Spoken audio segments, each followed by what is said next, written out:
नमस्कार दोस्तों। कल मेरा पहला वीडियो था और उस वीडियो में मुझे लगा कि मैं थोड़ा सा कंट्रोल्ड होकर बात कर रहा हूँ, क्योंकि I like to express things और मैं चाहता हूँ कि मेरे साथ ऐसे ही लोग जुड़ें जो खुद को एक्सप्रेस करते हों, जो खेल के लिए पैशनेट हों, जो गेम के लिए पैशनेट हों, और हम लोग साथ मिलकर एक फैमिली बनाएं, एक साथ मिलकर बेसिकली ग्रो करें। ओके, सो आज का जो टॉपिक है, जैसे कि आप मेरे टाइटल में देख सकते हैं कि मैं आज सिर्फ़ और सिर्फ इंडिया के एशिया कप की जो स्क्वाड है उसको लेकर मैं बात करूंगा और एक डिटेल्ड बात करूंगा, डिटेल्ड एक एनालिसिस करूंगा 10 से 12 मिनट की। ठीक है, प्लीज़ सब्र से सुन लीजिएगा। किसी भी पॉइंट में अगर आपको ये लगता है कि मैंने कुछ गलत कहा हो, प्लीज़ कमेंट्स में बताइएगा। प्लीज़ अपने व्यूज़ एक्सप्रेस करिएगा कि आपको कैसे लगा। आप अगर किसी चीज़ में बेहतरीन चाहते हो या तो अगर आपको कोई एक करेक्ट एनालिसिस लगी तो प्लीज़ मुझे कमेंट करके बताइएगा। सबसे पहले मैं प्लेइंग 11 में मैं पहले अपना पूरा प्लेइंग 11 बताऊंगा, और सॉरी 15 का स्क्वाड भी बताऊंगा, प्लेइंग 11 भी बताऊंगा। तो मैं पहले 15 का जो मेरा स्क्वाड है वो मैं आपके साथ शेयर करना चाहूँगा। सबसे पहले तो रोहित शर्मा कप्तान है, और उसके बाद शुभमन गिल, उसके बाद विराट कोहली, उसके बाद ईशान किशन, उसके बाद श्रेयस अय्यर। तो मेरी टीम में मेरे मुंह से उनका नाम निकलने जा रहा था क्योंकि वो डिज़र्व करते हैं, बट मेरी 15 में टैक्टिकली वो नहीं है, क्योंकि उसके पीछे मैं क्या रीज़न है वो मैं आपको बाद में बताऊंगा। मैं पहले अपने 15 प्लेयर्स आपको बता दूं। तो उसके बाद ईशान किशन, ठीक है, 5th में हार्दिक पांड्या, 6th में सूर्य कुमार यादव, 7th में रविंद्र जडेजा, 8th में मोहम्मद शमी, मोहम्मद सिराज, जसप्रीत बुमराह, युजवेंद्र चहल, कुलदीप यादव। ठीक है, और मुझे लगता है कि इस टीम में तिलक वर्मा का भी एक जगह बनता है, तो मैं तिलक वर्मा को भी एक जगह देना चाहूँगा। मेरी टीम में श्रेयस अय्यर, केएल राहुल अगर उनको फिटनेस सर्टिफिकेट भी मिल जाती है फिर भी मेरे हिसाब से वो नहीं है एशिया कप के 15 के स्क्वाड में, क्योंकि मैंने कहीं पढ़ा था कि एनसीए की एक पॉलिसी है, जब और ये आज से नहीं है, करीबन 6-7 साल पहले से ही है, कि अगर आप किसी मेजर टूर्नामेंट में जा रहे हो तो उस वक्त पर अगर आपका कोई प्लेयर, चाहे उसका कितना भी अच्छा करियर हो, उसका कितना भी अच्छा पास्ट परफॉर्मेंस हो, लेकिन अगर उनके बेल्ट के अंडर कम्पिटिटिव क्रिकेट नहीं है तो आपको उस टीम में जगह नहीं मिल सकती।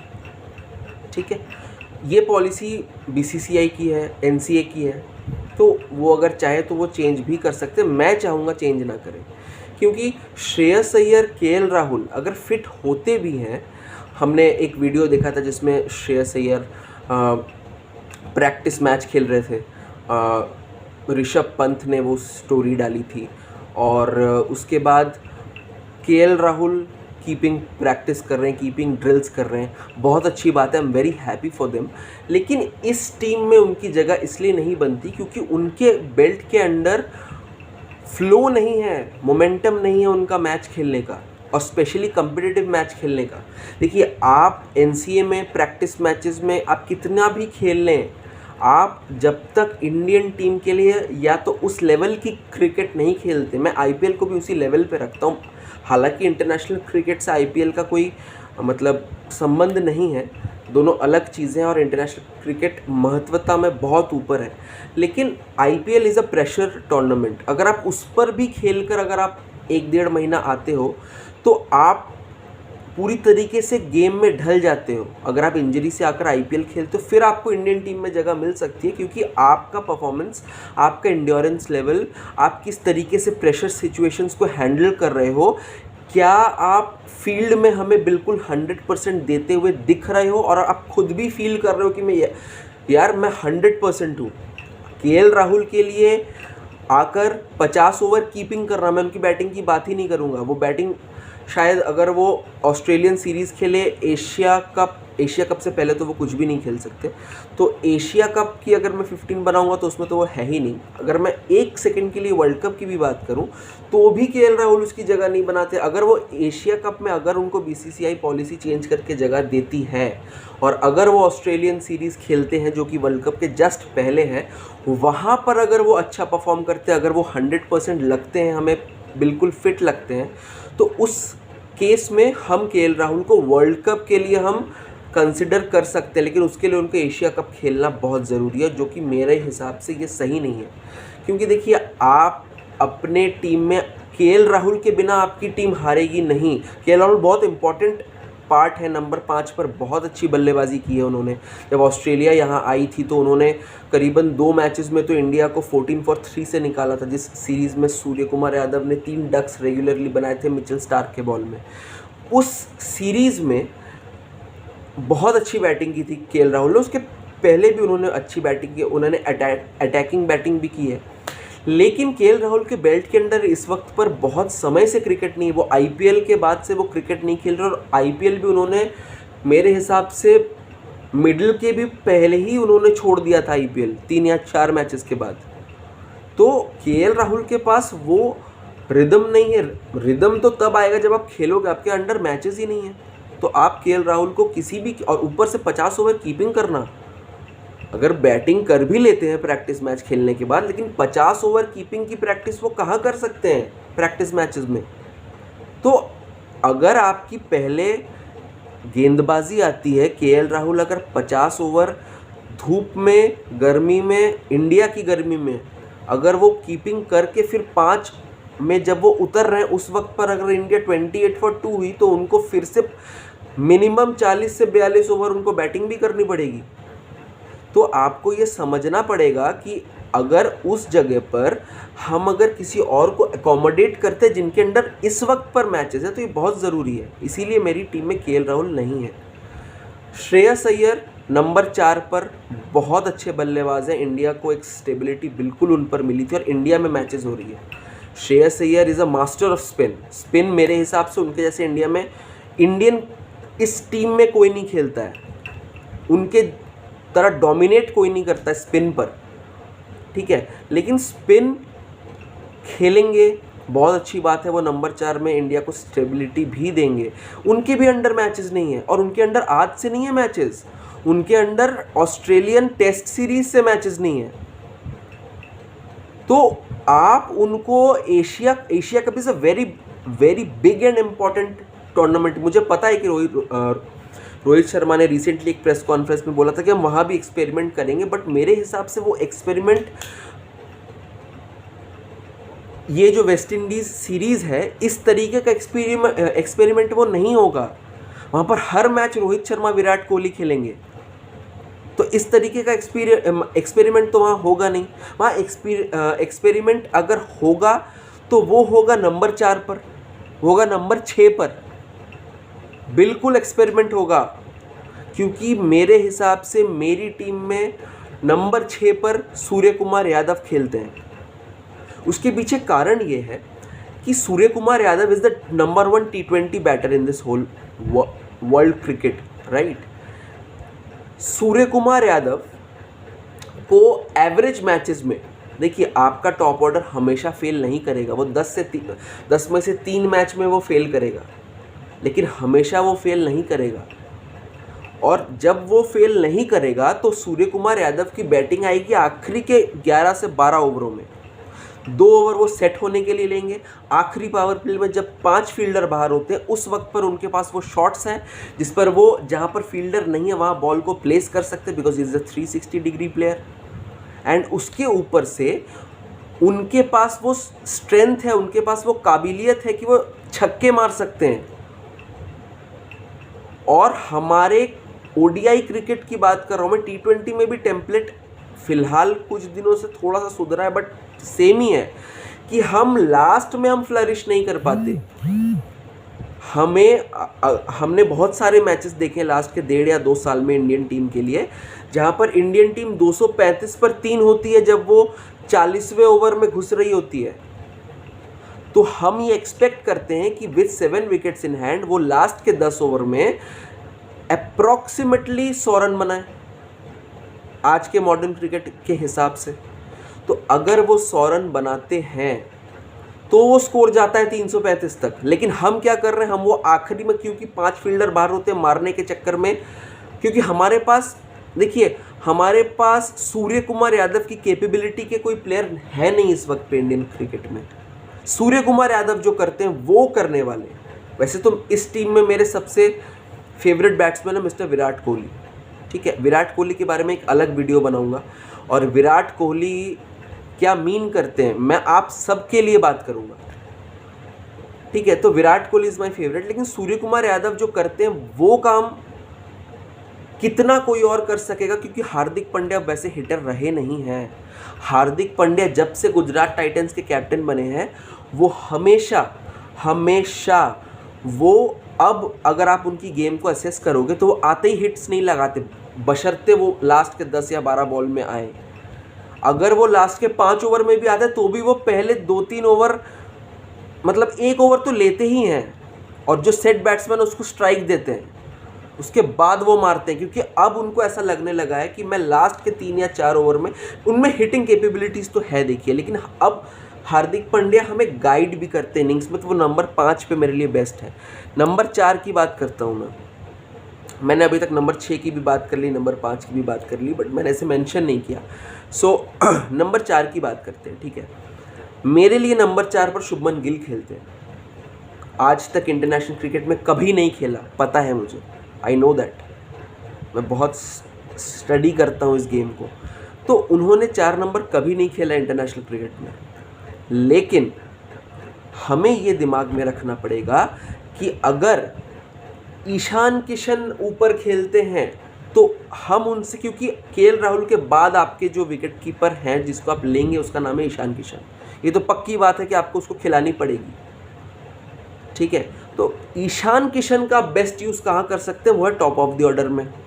वेस्ट इंडीज़ के इनिंग्स में हमने देखा he was the man of the series, तो वो ऑप्शन आपको चाहिए, और आपको ओपनिंग में एक लेफ्ट हैंडर बहुत ज़रूरी है, बहुत ज़्यादा ज़रूरी है, राइट। सो ईशान किशन, रोहित शर्मा ओपनिंग मुंबई इंडियंस के लिए भी करते हैं, बहुत अच्छा करते हैं, बहुत अच्छा तालमेल है ईशान किशन का, हम बेस्ट यूज़ कर सकते हैं ओपनिंग में। रोहित शर्मा, उनको मैं उनकी जगह से नहीं छेड़ना चाहूँगा। बहुत लोग बोले क्यों रोहित, क्यों नहीं, वो सीनियर प्लेयर है। मैं आपको रीज़न देता हूँ। रोहित को मैं इसलिए नहीं छेड़ना चाहूँगा क्योंकि Ishan and Rohit is a pair in a particular tournament, and Rohit and Ishan understand each other very good। और रोहित शर्मा अगर टॉप से खेलते हैं, वो कैप्टन है, he will take that responsibility, he will understand। और वो तो आजकल अटैक भी करते हैं, तो वो उनके लिए बेस्ट, क्योंकि वो आते ही आजकल थोड़े से अटैकिंग हो गए, तो मैं उनको ओपनिंग से नहीं हिलाऊंगा, ठीक है। और नंबर 3 पर विराट कोहली खेलते हैं, नंबर 4 पर शुभमन गिल। क्यों? शुभमन गिल के पास वो गेम है कि वो गेम को चला सकते हैं। देखिए, Shubman Gill is a better player than Ishan Kishan according to me. Ishan Kishan बहुत अच्छे प्लेयर है, इसलिए मैंने उनको ओपन भी करवाया है, लेकिन शुभमन गिल के पास एक कैपेबिलिटी है कि वो गेम को चला भी सकते हैं। और मेरे हिसाब से आने वाले समय में नंबर 4 अगर आपकी कोई सॉर्ट कर सकते हैं तो वो शुभमन गिल है। आप बाहर से लड़कों को लाओगे, आप उनको 5 या 6 मैचेस दोगे, आप उनको निकाल दोगे, ठीक है। आपको स्टेबिलिटी कभी नहीं मिलेगी। आप शुभमन गिल को ओपन कराओगे, फिर भी उसको खिलाओगे, तो उसी को नंबर 4 खिला दो, बहुत अच्छी बात होगी। और उसके पास वो गेम है कि वो गेम को मनूवर कर सकता है, वो स्पिनर्स पे छक्के मार सकता है, स्पिनर्स बहुत अच्छे खेलता है। मुझे पता है कि इस बार अकील हुसैन ने उसको स्टंप आउट भी करवाया था, लेकिन वो पिचेस अलग थी। इंडिया में पिचेस बहुत अलग होंगी। श्रीलंका में भी अगर उनको नंबर 4 खिलाया जाए तो चेन्नई जैसी विकेट पे जहाँ पर बॉल थोड़ी सी फंसेगी तो उसका बहुत अच्छा उनके पास एक अंदाज़ा हो जाएगा उनको कि किस तरीके से उनको 3 मैचेस मिल जाएंगे। और मैं आपको शर्त लगाता हूँ, अगर शुभमन गिल शर्त मतलब कि यार वैसा नहीं, मतलब मैं आपको बिल्कुल अपने कॉन्फिडेंस से बोल रहा हूँ कि शुभमन गिल 4 नंबर पे बहुत अच्छा खेलेंगे। ये मेरी एनालिसिस है, एनालिसिस नहीं बोलूँगा, ये मेरी स्टडी है उनको लेकर, ठीक है। तो मेरी जो टीम है 11, अब मैं बताता हूँ आपको।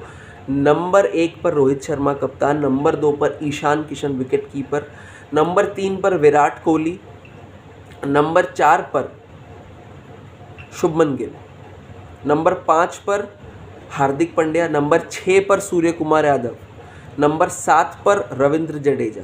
इन दोनों के बीच में शफल हो सकता है अकॉर्डिंग टू सिचुएशंस। अगर जल्दी विकेट गिर जाए तो रविंद्र जडेजा सूर्य कुमार यादव के ऊपर भी आ सकते हैं, ठीक है, क्योंकि रविंद्र जडेजा के पास वो गेम है कि वो भी चला सकते हैं। And he is a very improved batsman in last 2 to 3 years in every format. He is awesome, he is the best allrounder in this whole world. Fielding बोलिए, बॉलिंग बोलिए, बैटिंग बोलिए, तो इन दोनों के बीच में चेंजेस हो सकती है। 8 नंबर पर मेरे लिए खेल रहे हैं कुलदीप यादव, 9 नंबर पर मेरे लिए हैं जसप्रीत बुमराह, नंबर 10 पर मेरे लिए है मोहम्मद शमी, नंबर 11 पर मेरे लिए मोहम्मद सिराज। तो आपके पास पेसर हो गए मोहम्मद सिराज, मोहम्मद शमी, जसप्रीत बुमराह और हार्दिक पांड्या, राइट। 4 सीमर। आपके पास स्पिनर कौन कौन रहे? रविंद्र जडेजा, कुलदीप यादव। अब बहुत सारे पिचेस मिलेंगे जहां पर 4 सीमर की आपको ज़रूरत नहीं होगी,